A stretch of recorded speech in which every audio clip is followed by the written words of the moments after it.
Okay, y'all. So we are coming up on the 4th of July, the 250th anniversary, that is, of America being a country. And I thought that I would start a bit of a series called American Monday Scaries. And these are like like truly the American horror story, other than slavery, which is a true American horror story. But the first one we're going to talk about in this series is the whale ship Essex. So if you've never heard of it, or if you have heard of it, don't spoil it. But if you've never heard of it, this story is wild. And it is something that fascinated me because what a lot of people don't realize is that I am very much into marine biology and marine archaeology, and this mixes my love of horror with science. So let's get into it. And history. So the whale ship Essex is a ship that sailed out of Nantucket in the, I would say, early 1800s. And their goal, of course, was to get whale oil, because back then whale oil ran America. Like it greased the machines of America. It it lit the houses of America if you had the money for it. It even held up, we'll say, the women of America, because corsets were made from whale bone. And it made me think about today. I'm like, we could have like quite easily had whalebone bras, which would have been crazy and probably super expensive. But you see where I'm going. So like whale oil, whales was the thing. So because of this, you have these ships going out. And at first they started out close to shore, but then they started going farther and farther out. And this is also a tale of like what happens when securing the bag gets you killed, pretty much. So back to the whale ship Essex. So on November 20th of 1820, while they are pursuing this particular whale, this whale turns around and attacks the ship, and everybody sees it. And what's terrifying is some of the crew was out in the water pursuing this whale, and they're like, where the hell did it go?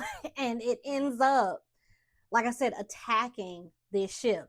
So you've got people out in the water on the whale boats, then you got people back on board the whale ship itself, and they see this happen. And if you read some of the historical accounts, like everybody is like, I can't believe that happened. Because they, back then, they didn't think of these animals as having emotions. And what we know now today is that whales are very, very intelligent creatures, and they can get pissed off. And that is what marine biologists today say, like, this whale was pissed.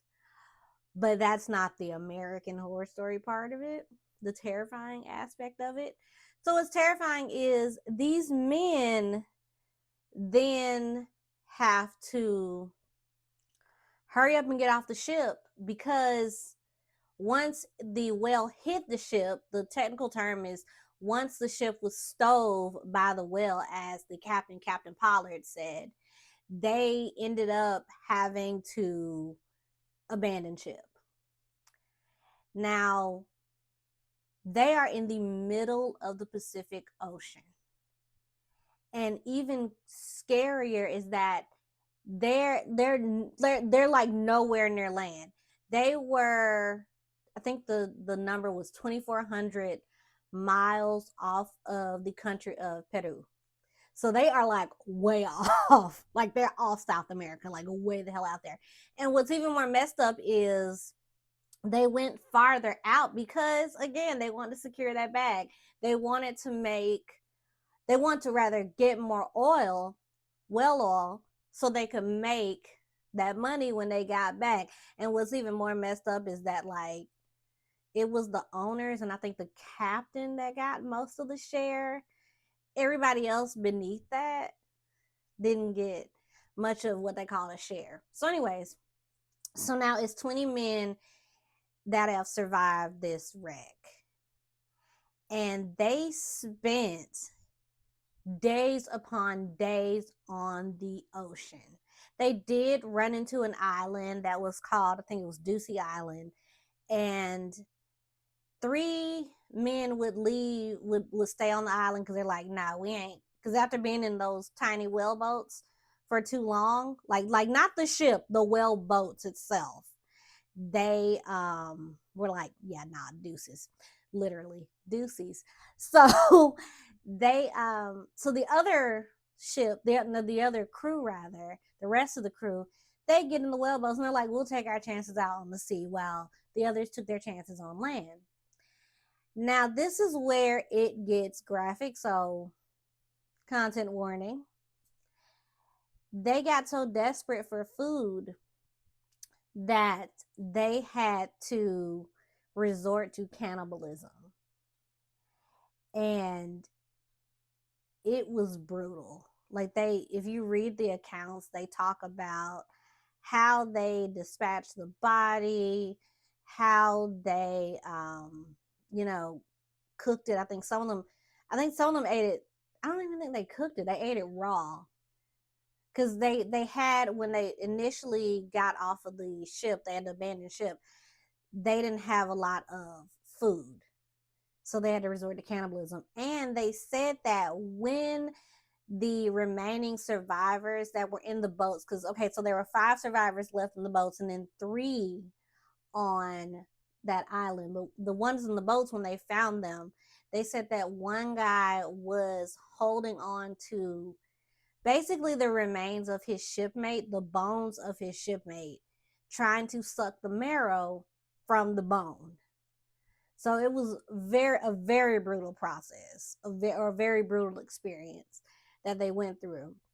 They said that there was one crew member whose name I cannot remember right now off the top of my head. He would fast every day, like on the anniversary, every anniversary of when the ship went down, to commemorate what he had to do to survive.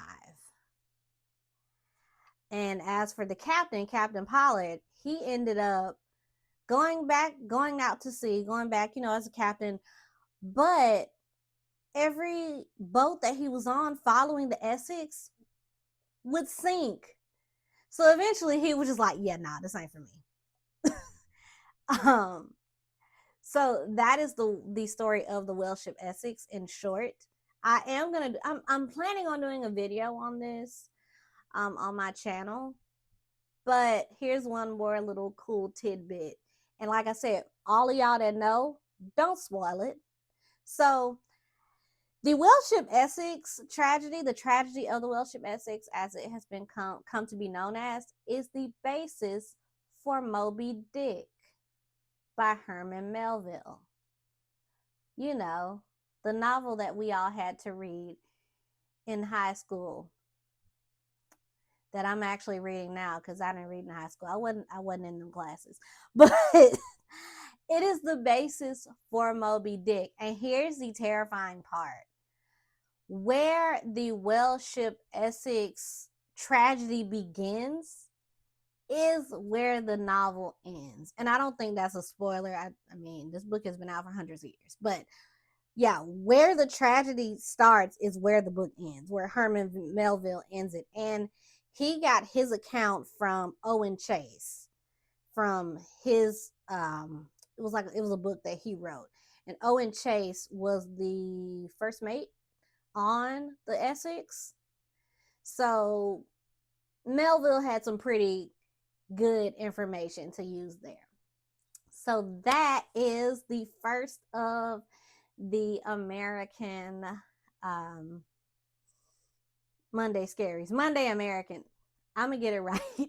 American Monday Scaries. And there will be more. So if you want to hear more, you can follow me here on TikTok. And also, I have a YouTube, well, 3 YouTube channels. But the one that pertains to us is Paint It Taints. Or if you like Legos, I've got Lego Fridays. And then I've got my story channel, A Bomb Ass Pirate Story. So I will see you on either one of those channels. Love y'all. Bye.